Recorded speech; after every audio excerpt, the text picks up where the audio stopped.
Hello लोगोफोर, नोंथांमोननि गेजेराव आं आरो मोनसे गोदान आपडेट भिडिअ लानानै फैबावबाय।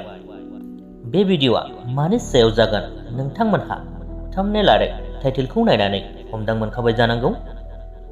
स' लोगोफोर, बेनो जादों साननैसो सिगांनिफ्रायनो बर'नि सिनियर मुंदांखा फावखुंग्रि बिथां गितानजलि बसुमतारीनि फैनो गोनां गोदान बड' मिउजिक भिडिअआ थारैनो दिनै आबुङै हगारजाबाय। बे मिउजिक भिडिअनि टाइटेलानो जादोंमोन नों सेराव। बे मिउजिक भिडिअखौ रोजाबदों बिथां उषा रानी ब्रह्मआ, कनसेप्ट डाइरेक्सन खालामदों रामे।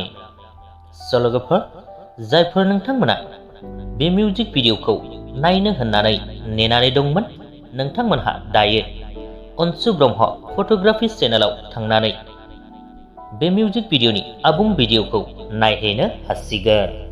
स' लोगोफोर, बेजों लोगोसेनो बे भिडिअनि आपडेटआबो बेखिनियानोमोन। भिडिअखौ मोजां मोनोब्ला लाइक खालामदो, लोगोसेनो चेनेलखौबो साबस्क्राइब खालामनानै लादो। गोजोन्थों।